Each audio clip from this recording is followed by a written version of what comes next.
Rahim. My name is engineer Farogh Ali Shah और आज हमारा मैकेनिक्स 2 का लेक्चर 6 है। प्रीवियस लेक्चर के अंदर हम लोगों ने स्पिनिंग देखी थी, स्पिनिंग ऑफ बॉडीज़, और उसके बाद ग्रेविटेशनल फोर्स को हम लोगों ने देखा था, न्यूटन लॉ ऑफ ग्रेविटेशन को देखा था हमने। आज हम लोग क्या देखेंगे? Gravitational effect of spherical distribution of matter देखेंगे, ग्रेविटेशनल पोटेंशियल एनर्जी को देखेंगे, और इसी तरह ग्रेविटी से रिलेटेड जितनी भी चीज़ें हैं उनको हम लोग देखेंगे। आज का लेक्चर भी थोड़ा सा बड़ा होगा और थ्योरेटिकल भी होगा ऑफ कोर्स, और मैथमेटिकल भी होगा, लेकिन आप लोगों के लिए ये आसानी है कि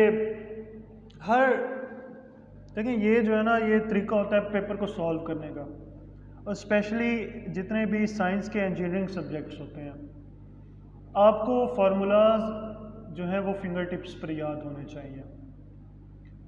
कोई भी क्वेश्चन आएगा, जितने ज़्यादा फार्मूलाज को पुट करेंगे उतने ज़्यादा आपको आंसर, उतने ज़्यादा आप मार्क्स लेंगे।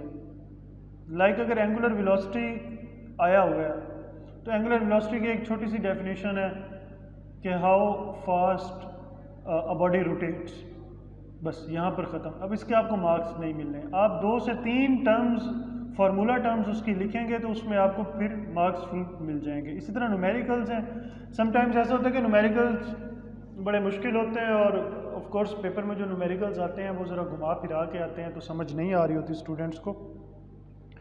तो फार्मूलाज याद करने का ये फ़ायदा होता है कि आप अगर वो लेट्स सपोज रिलेटेड है, ग्रेविटेशनल फोर्स से रिलेटेड है, तो आप लोगों को अगर ग्रेविटेशनल फोर्स का फार्मूला याद है तो बस आप उसको पुट करेंगे और उसको सॉल्व करने की कोशिश करेंगे। अल्टीमेटली आप कहीं ना कहीं आंसर निकाल लेंगे। आंसर आपका गलत आ भी गया तो आपको जो वो प्रोसीजर होगा, जो प्रोसेस होगा, और फार्मूला अगर आप पे ठीक होगा तो कहीं ना कहीं आपको मार्क्स मिल जाएंगे। खैर, चलते हैं हम अपने लेक्चर की तरफ। सबसे पहले तो हम जनाब देखेंगे gravitation and the principle of superposition. Given a group of particles, we find the net gravitational force on any of them from the other by using the principle of superposition. अब principle of superposition simply है कि for n interacting particles we can write the principle of superposition for the gravitational force on particle 1 as F1 net is equal to F12 plus F13 plus F14 plus F15 plus up to F1n. Here F1 net is the net force on particle 1 due to the other particles. मतलब हमने पहले देखा था कि gravitation क्या है। Gravitation होती है दो बॉडीज की आपस में इंटरेक्शन। ठीक हो गया। अब यहां पर क्या है, हमने एक पार्टिकल लिया, पार्टिकल 1। अब पार्टिकल 1 के ऊपर जो जितने भी बाकी इर्द गिर्द के पार्टिकल्स हैं वो एक्सर्ट कर रहे होंगे ग्रेविटेशनल फोर्स। तो वो हम देखेंगे कि पार्टिकल 1 है तो पार्टिकल 2 जो है वो उसके ऊपर एक्सर्ट कर रहा है तो वो फोर्स बन जाएगी फोर्स 1-2, और फिर थर्ड पार्टिकल है तो फोर्स 1-3, फिर फोर्थ पार्टिकल है तो फोर्स 1-4, इसी तरह चलते चलते फोर्स 1n, क्योंकि नंबर ऑफ पार्टिकल्स हैं।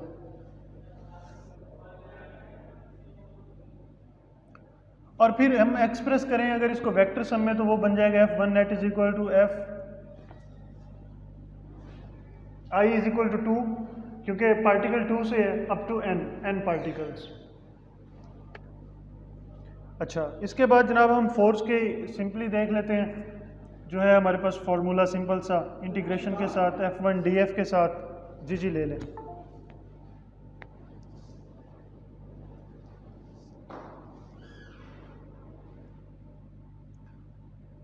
अब जनाब हम चलते हैं gravitation near earth surface. Let us assume that Earth is a uniform sphere of mass m. The magnitude of the gravitational force from Earth on a particle of mass m located outside Earth, a distance r from Earth's center, is given. F is equal to g m over r square. उसके बाद भी gravitational acceleration को देखेंगे। F is equal to M A G है तो A G जो है वो हो जाएगा is equal to G M over R square.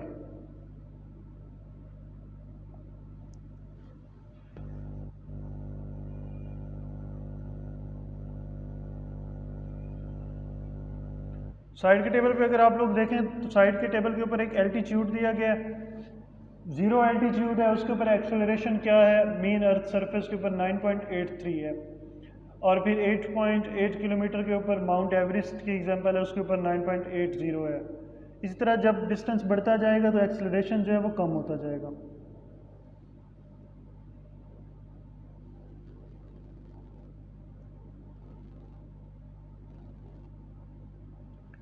उसके बाद एक्सेलरेशन का एक न्यूमेरिकल है,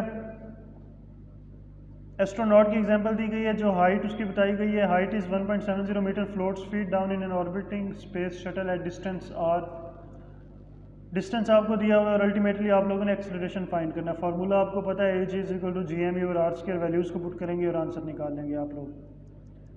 अच्छा, यहाँ डिफ्रेंशिएशन है तो डिफ्रेंशिएट कर देंगे दोनों साइड पे, दोनों साइड पे डिफ्रेंशिएट करके वैल्यू फाइंड कर लेंगे।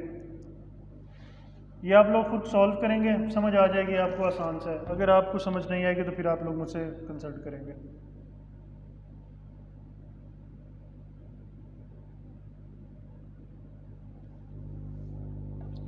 अच्छा, इस केस में तो हमने देखा ना कि ग्रेविटेशन नियर अर्थ सरफेस। अब हम देखते हैं gravitation inside earth.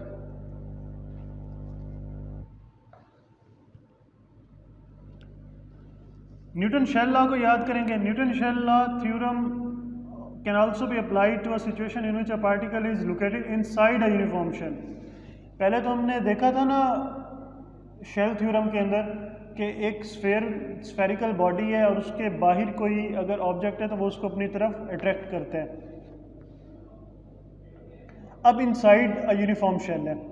A uniform shell of matter exerts no net gravitational force on a particle located inside it.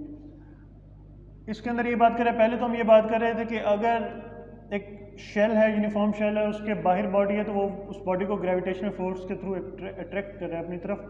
लेकिन अगर एक पार्टिकल या एक बॉडी उस स्फेयर के अंदर है, उस शेल के अंदर है, तो नो ग्रेविटेशनल फोर्स, उसके ऊपर कोई ग्रेविटेशनल फोर्स एग्जर्ट नहीं हो रही होगी। अब यहाँ पर क्वेश्चन भी दिया गया नीचे, वो क्वेश्चन ये दिया गया कि this statement does not mean that the gravitational forces on the particle from the various elements of the shell magically disappear, rather it means that the sum of the force vectors on the particles from all the elements is zero. मतलब ये है कि उस shell के अंदर बाकी जितने particles हैं, ऐसा नहीं है कि वो उस बॉडी के ऊपर फोर्स एग्जर्ट नहीं कर रहे होते, फोर्स एग्जर्ट कर रहे होते हैं, बट अल्टीमेटली उनका जो सम ऑफ फोर्सेज है वो जीरो होता है।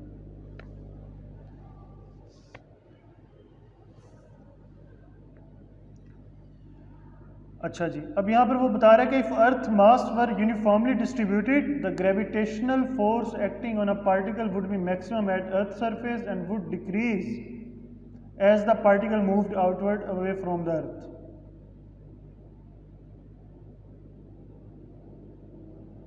अच्छा, यहाँ पर वो केस दो डिफाइन किए कि एक बॉडी जो है वो अगर अर्थ से दूर जा रही है और दूसरी बॉडी है जो अर्थ के करीब आ रही है, तो वो उस केस को डिफाइन किया कि ये आप लोग खुद पढ़ लेंगे। और ये केस है यूनिफॉर्म अर्थ का, बट हमारी जो अर्थ है वो यूनिफॉर्म नहीं है, वो नॉन यूनिफॉर्म है। तो नॉन यूनिफॉर्म का जो केस है उसके अंदर भी यहाँ पर एक्सप्लेन किया गया कि नॉन यूनिफॉर्म केस में क्या होता है, ये आप लोग पढ़ेंगे।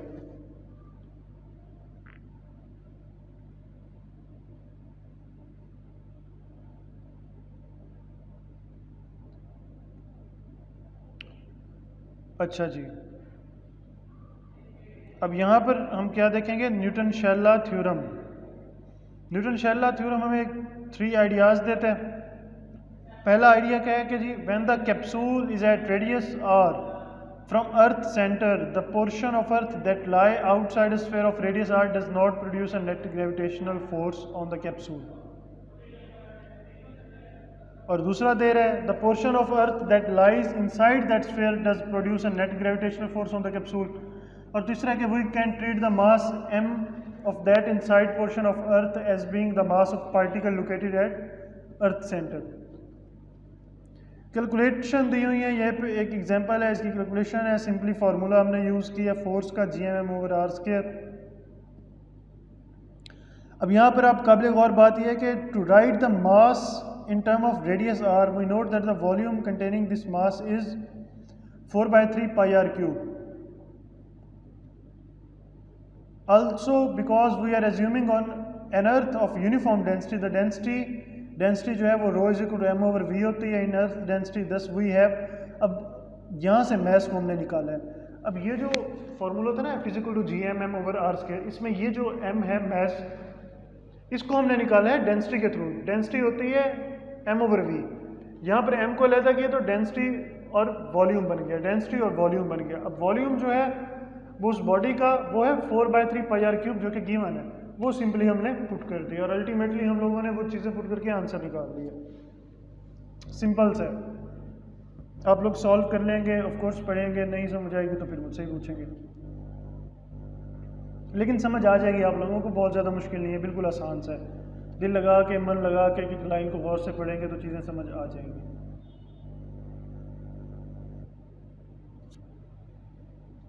अच्छा जी, इसके बाद हम चलते हैं ग्रेविटेशनल पोटेंशियल एनर्जी की तरफ. पहले तो हमने देखा है ग्रेविटेशन इनसाइड अर्थ, फिर ग्रेविटेशन नियर अर्थ सरफेस, फिर उससे पहले सुपरपोजिशन देखा था. अब हम देखते हैं gravitational potential energy. Gravitational potential energy के लिए पहले इधर फिगर है आपके पास 13.8. A system consisting of 3 particles, the gravitational potential energy of the system is the sum of the gravitational potential energies of all 3 pairs of particles. वो ये बात कर रहा है कि इन तीनों पार्टिकल्स की जो ग्रेविटेशनल पोटेंशियल एनर्जी है उसका वो सम होगी, फाइनल ग्रेविटेशनल एनर्जी. फॉर्मूला यहाँ पर गिवन है which is u is equal to minus G M M over R. ये ग्रेविटेशनल पोटेंशियल एनर्जी का फॉर्मूला है which is u is equal to minus G M M over R. अब 3 particles की बात की थी हम लोगों ने इस फिगर के अंदर, पार्टिकल 1, पार्टिकल 2, पार्टिकल 3. तो यहाँ पर हमने तीनों पार्टिकल्स की पोटेंशियल एनर्जीज को ऐड कर दिया और कॉमन में माइनस का साइन आ गया क्योंकि माइनस का साइन सबके साथ ही है.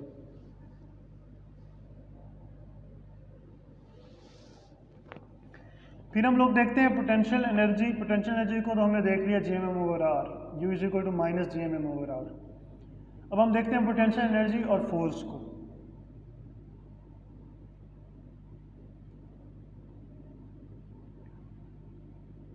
अब फोर्स को जनाब हमने देखा तो फोर्स के अंदर वो क्या बता रहा है कि F जो है वो du/dr है. इसमें dr की वैल्यू जो है वो एडअप हो गई है. तो हमारे पास du की वैल्यू तो है ही है gmm over R. gmm over R हम लोगों ने अलहदा कर दी है. अच्छा ये देखें ना, फोर्स जो है वो है du/dr माइनस du/dr. अब u की वैल्यू हमारे पास है G M M over R, वो हम लोगों ने पुट की और d/dr को बाहर निकाला हुआ है. d के साथ d कैंसिल, r अंदर मल्टीप्लाई हुआ तो r स्क्वायर बन गया और माइनस आ गया. तो फोर्स जो है वो बन गई minus G M M over R square. u जो था वो हमारे पास सिंपल बन रहा था minus G M M over R और फोर्स हमारे पास बन गई minus G M M over R square. सिर्फ स्क्वायर का फर्क आ गया और कोई फर्क नहीं आया. अच्छा, इसको भी फिर नीचे एक्सप्लेन किया गया, ये आप लोग देख लेंगे. अब हम चलते हैं एस्केप स्पीड की तरफ कि व्हाट इज एस्केप स्पीड.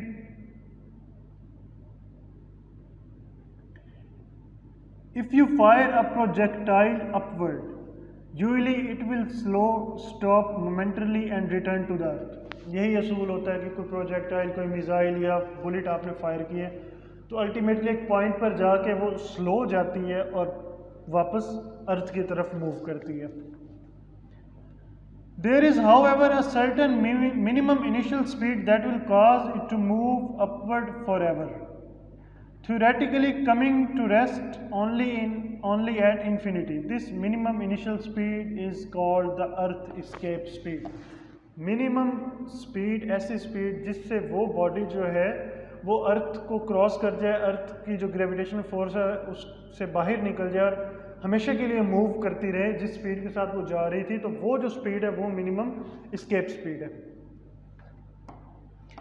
अब जनाब एस्केप स्पीड को फाइंड करना है हम लोगों ने. तो सबसे पहले तो हम लोग ये देखते हैं कि पोटेंशियल एनर्जी क्योंकि एक बॉडी होती है उसके अंदर काइनेटिक एनर्जी होती है और पोटेंशियल एनर्जी होती है. तो अब हमारे पास पोटेंशियल एनर्जी जो है वो है U is equal to minus G M M over R, और इसी तरह काइनेटिक एनर्जी, यहाँ पर काइनेटिक एनर्जी प्लस हम लोग देख रहे हैं पोटेंशियल एनर्जी। काइनेटिक एनर्जी जो है वो है 1/2 mv², क्योंकि वो जो बॉडी है वो ट्रांसलेशनल मोशन के अंदर है, रोटेशनल में नहीं है। अच्छा जी, तो 1/2 mv² plus G minus G M M over R. अब इसको हम एज्यूम करते हैं 0, तो अल्टीमेटली इनको जब हम इसमें से v को फाइंड करेंगे तो v की वैल्यू आ जाएगी 2gm over r under root.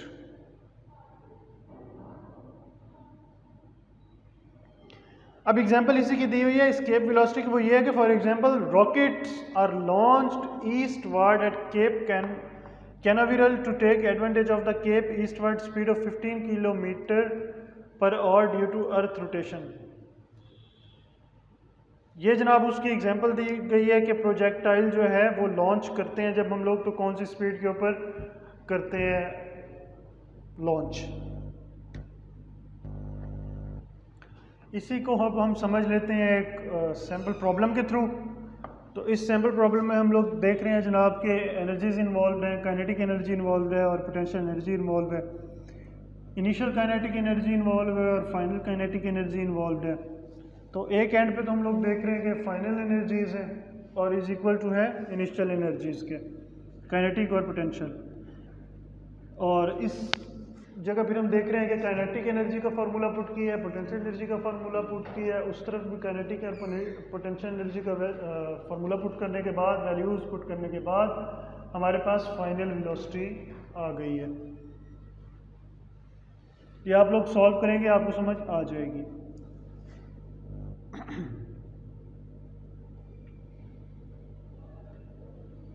इसके बाद हम लोग चलते हैं केपलर लॉज की तरफ। ये केपलर लॉज हैं जो प्लैनेट्स को देख रहे होते हैं और सैटेलाइट्स को देख रहे होते हैं। फिगर 13.11 साइड पे जो आपको है वो नज़र आ रहा है, the path seen from earth for planet Mars as it moved against the background of the constellation Capricorn during 1971। ये पाथ है मार्स का।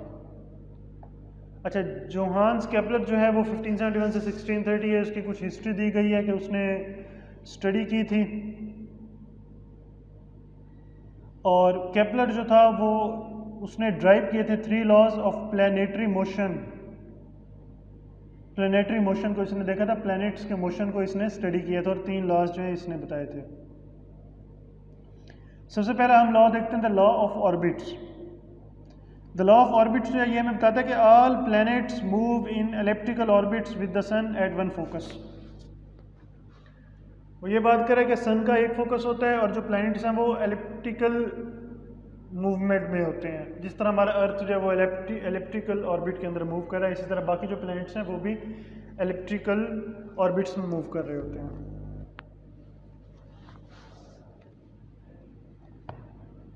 सेकंड उसने बताया था वो है the law of areas. The law of areas क्या कहता है, a line that connects a planet to the sun sweeps out equal areas in the plane of the planet's orbit in equal time intervals, that is the rate dA of dt at which it sweeps out area A is constant। Figure को देखेंगे आप, figure के अंदर जनाब आप क्या देख रहे हैं, आप प्लैनेट ऑफ मास m देख रहे हैं। वो छोटा सा प्लैनेट आप देख रहे हैं यहाँ पर इस जगह, ये छोटा सा प्लैनेट है और ये सन है।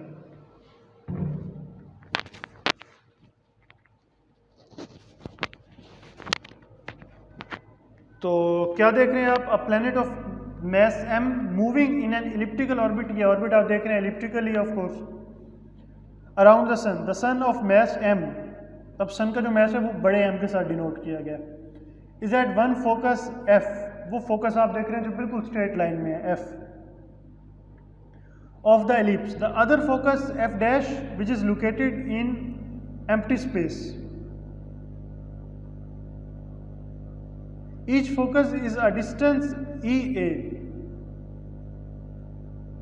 EA की टर्म आपको नजर आ रही होगी।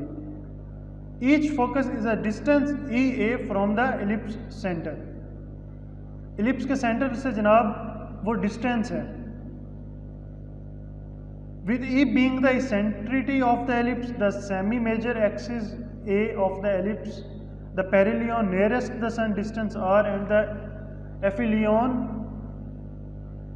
farthest from the sun distance RA are also shown। अब इसके अंदर दो आर हैं हमारे पास,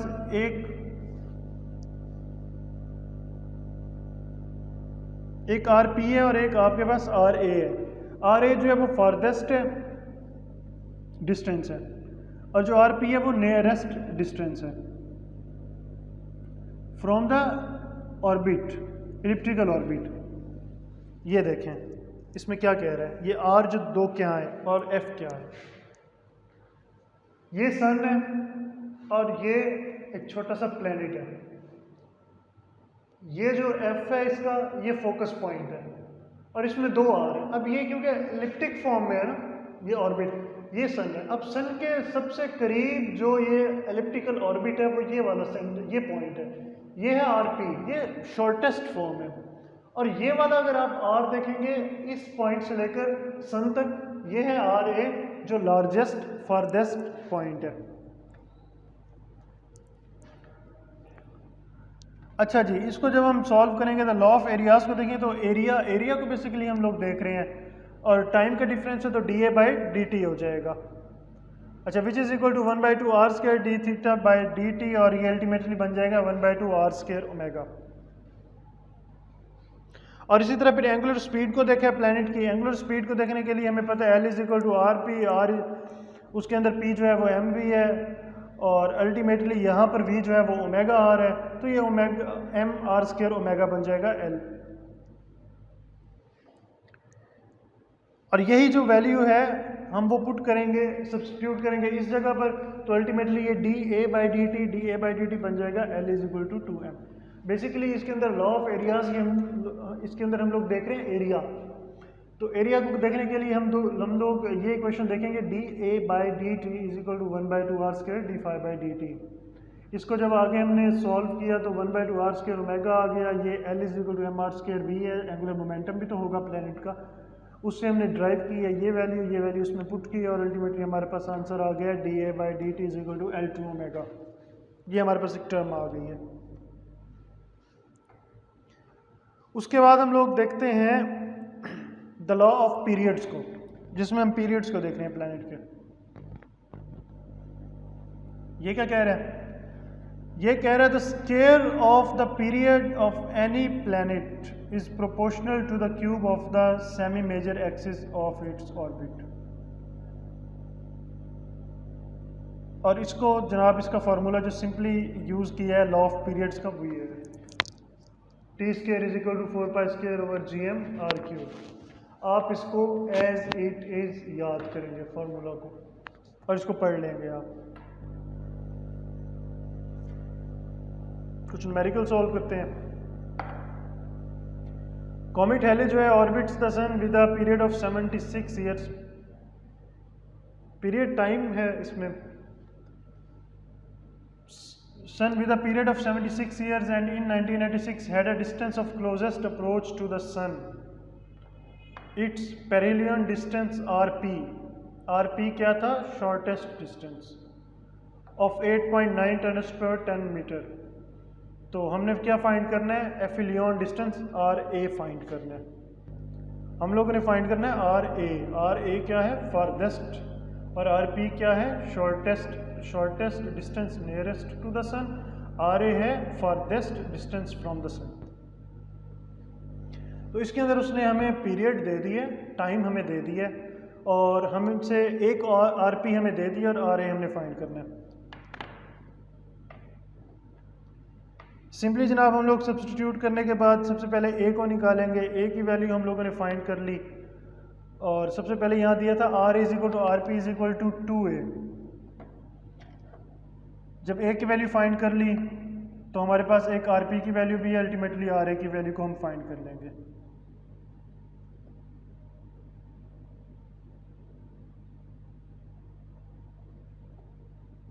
ठीक हो गया।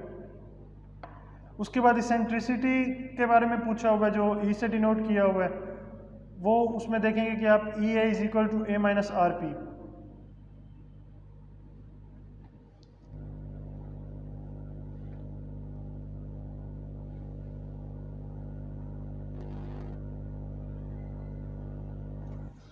ये देखें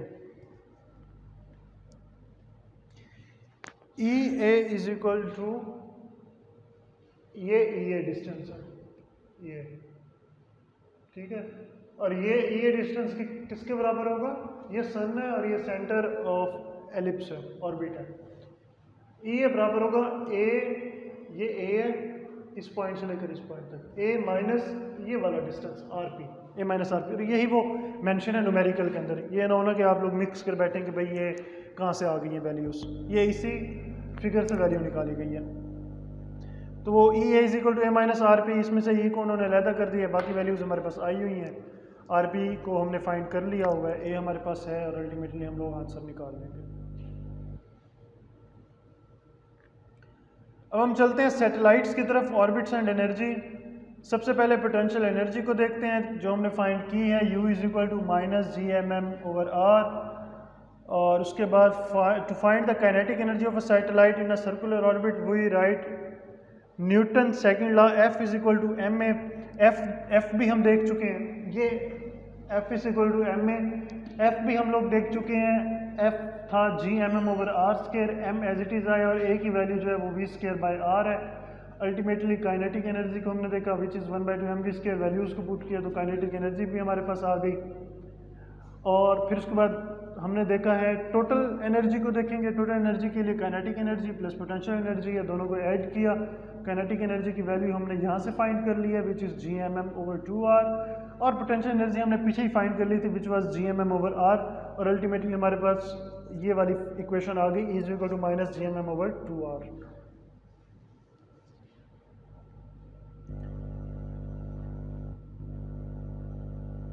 और जब हम एक्सेलरेशन की तरफ जाएंगे तो वो हमने is equal to minus G M M over 2a कर दिया है। अब इसके अकॉर्डिंग एक न्यूमेरिकल भी हम लोग सॉल्व कर लेते हैं। न्यूमेरिकल के अंदर बेसिकली मैकेनिकल एनर्जी के बारे में पूछा है of a ball in its orbit. तो सबसे पहले जनाब हम लोग देख लेते हैं, उसका कैलकुलेट करते हैं, ऑर्बिटल रेडियस को फाइंड करते हैं। ऑर्बिटल रेडियस के लिए r equal to r plus H की ये दोनों वैल्यूज़ दी गई हैं। फिर टोटल एनर्जी जो है उसकी इक्वेशन हम पीछे अभी पढ़ के आए हैं, minus G M M over 2r, values को पुट किया और आंसर निकाल लिया। फिर उसके बाद नेक्स्ट हम देखते हैं कि पोटेंशियल एनर्जी की फाइंड करनी है which is minus G M M over R, वो वैल्यूज़ फाइंड कर ली। और अल्टीमेटली फाइनल एनर्जी को फाइंड किया हमने। तो यहाँ पे काइनेटिक एनर्जी को हम लोगों ने देखा ना, G M M over 2r ही काइनेटिक एनर्जी है। और फिर उसके बाद हम लोगों ने देखा, इन दोनों को ऐड किया और फाइनल वैल्यू हमने निकाल लिया। अब ये वो पेज है जो पिछले लेक्चर में भी था और इसमें भी इंक्लूड किया है। ये समअप है।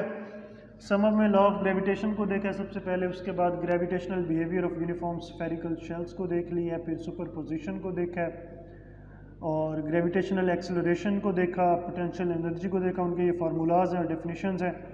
Potential energy of a system को देखा, एस्केप स्पीड को देखा क्या है, केपलर के 3 लॉ थे, 3 लॉज को देखा। आखिरी जो लॉ ऑफ पीरियड था उसका जो फार्मूला था T square is equal to 4π² over G M R cube, उसको देखा। फिर free fall, acceleration and weight को देखा। ये हमने पढ़ा तो नहीं, लेकिन ये 3 4 5 6 लाइन से ये खुद पढ़ लेंगे, ये आसान सही है। फिर ग्रेविटेशनल विद स्फेरिकल शेल को देखा है हमने, ये वो वाली स्फेरिकल शेल है जिसके अंदर डेंसिटी यूज़ हुई थी। फिर एनर्जी इन प्लेनेटरी मोशन देखी, उसमें काइनेटिक एनर्जी को देखा हमने which was G M M over 2r। फिर पोटेंशियल एनर्जी को देखा, फिर अल्टीमेटली टोटल मैकेनिकल एनर्जी को हमने देखा। और फिर हमने for an electrical orbit of semi conductor axis A पे देखा which was is equal to minus G M M over 2a। फिर आइंस्टाइन व्यू ऑफ ग्रेविटेशन, ये आखिरी आर्टिकल था इस चैप्टर का, लेकिन वो मैंने इंक्लूड नहीं किया, अलबत्ता यहाँ पर इंक्लूड करवा दिया, जो 3 4 लाइन्स हैं आप लोग पढ़ लेंगे, जिसमें Einstein pointed out that gravitation and acceleration are equivalent. The principle of equivalence led him to the theory of gravitation, the general theory of relativity that explains gravitational effect in terms of curvature of space। इसमें बस आपने यही याद रखना है कि gravitational और acceleration are equivalent according to Einstein. अच्छा जी, अब ये हम रिपीट कर लेते हैं कि आज हम लोगों ने क्या क्या पढ़ा। सबसे पहले तो प्रिंसिपल ऑफ सुपरपोजिशन पढ़ा, उसके अंदर हमने ये देखा कि एक पार्टिकल है एक सिस्टम के अंदर और बाकी जो डिफरेंट पार्टिकल्स हैं वो उसके ऊपर फोर्स एक्सर्ट कर रहे हैं, ग्रेविटेशनल फोर्स एक्सर्ट कर रहे हैं, तो अल्टीमेटली उसकी फाइनल फोर्स क्या होगी वो हमने फाइंड की। फिर उसके बाद ग्रेविटेशन नियर अर्थ सरफेस को देखा, उसका फार्मूला था F=gmm/r²। फिर उसके एक्सेलरेशन के फार्मूला को देखा हमने विच इज़ gm/r²। और उसके बाद हमने एक न्यूमेरिकल को सॉल्व किया जिसमें एक्सेलरेशन को फाइंड करना था। सिंपल फार्मूला था A=gm/r² से वैल्यू को फाइंड कर लिया। फिर ग्रेविटेशन इनसाइड अर्थ थे कि उसमें हमने ग्रेविटेशन इनसाइड अर्थ के अंदर ये देखा कि वो ज़ीरो होती है क्योंकि वो कैंसिल आउट कर देती हैं। फिर एक और न्यूमेरिकल देखा जिसके अंदर फोर्स को फाइंड करना था, लेकिन यहाँ पर हम लोगों ने ये देखा कि अर्थ डेंसिटी इन्वॉल्व हुई थी, तो अर्थ डेंसिटी के फार्मूलाज को पुट करके हमने फोर्स की वैल्यू को फाइंड किया था, एक इक्वेशन हमने फाइंड की थी। और उसके बाद हम लोगों ने मूव किया था ग्रेविटेशनल पोटेंशियल एनर्जी की तरफ, उसका फार्मूला देखा था हम लोगों ने U=-gm/r। उसके बाद हम लोगों ने 3 पार्टिकल्स देखे थे उस फिगर के अंदर और हर पार्टिकल की पोटेंशियल एनर्जी हम लोगों ने देखी थी और उनको फिर हमने ऐड कर दिया था। अल्टीमेटली फाइनल फोर्स हम लोगों ने निकाल ली थी। उसके बाद स्केप स्पीड को हम लोगों ने चेक किया था। स्केप स्पीड में हम लोगों ने देखा था कि काइनेटिक एनर्जी और पोटेंशियल एनर्जी को हम लोगों ने ऐड किया था और अल्टीमेटली हमने स्केप स्पीड v निकाल ली थी विच वाज 2gm/r²। फिर एक न्यूमेरिकल को हमने सॉल्व किया और जिसके अंदर इनिशियल काइनेटिक एनर्जी और फाइनल काइनेटिक एनर्जी, इसी तरह इनिशियल पोटेंशियल एनर्जी और फाइनल पोटेंशियल एनर्जी को यूज़ करके फिर वैल्यूज़ इंड्यूस करके आंसर निकाला। ये ऑफ कोर्स आप लोग खुद सॉल्व करेंगे, नहीं समझ आएगी तो मुझसे पूछेंगे। फिर केपलर्स लॉ की तरफ गए थे हम लोग, लॉ ऑफ ऑर्बिट को देखा था हमने और उसके अंदर एलिप्टिकल ऑर्बिट्स की बात की गई थी। उसके बाद लॉ ऑफ एरियाज़ को देखा था जिससे हमने एरिया का फार्मूला फाइंड किया था विच वाज dA/dt=L/2m। अल्टीमेटली फिर हम लॉ ऑफ पीरियड्स की तरफ गए थे और उसकी इक्वेशन हमने फाइंड की थी विच वाज T²4π² और फिर हमने एक इक्वेशन को सॉल्व किया था जिसके अंदर हम लोगों ने केपलर्स लॉ के जितने भी फार्मूलाज थे वो पुट करके आंसर अपना फाइंड किया था। फिर उसके बाद हम लोगों ने ऑर्बिट्स और एनर्जी की तरफ गए थे। एनर्जी के अंदर वही प्रीवियस चीज़ें थी, वो फार्मूलाज पुट करके काइनेटिक एनर्जी का फार्मूला फाइंड किया और फिर उसके बाद हमारे पास पोटेंशियल एनर्जी का तो था ही, तो अल्टीमेटली फाइनल एनर्जी हम लोगों ने फाइंड कर ली थी विच वाज -gmm/2r। और जब ए एक्सिस को नाम दिया था, ए एक्सिस में देखेंगे तो वो आर की जगह ए हो जाएगा, तो बन जाएगा -gmm/2a। इसी तरह फिर हमने लास्ट न्यूमेरिकल सॉल्व किया था जिसके अंदर हम लोगों ने यही इक्वेशंस जो ऊपर पढ़ी हैं इनको पुट करते हुए आंसर फाइंड कर लिए थे। अल्टीमेटली एक लास्ट पेज है जो समरी थी जिसके अंदर मैंने हर चीज़ मेंशन कर दी है, हर जो आर्टिकल हमने पढ़ा है उसकी सिंपल डेफिनेशन और सिंपल उसकी इक्वेशन के साथ है। आज के लिए इतना ही, इंशाल्लाह नेक्स्ट लेक्चर में मुलाकात होगी। अल्लाह हाफ़िज़।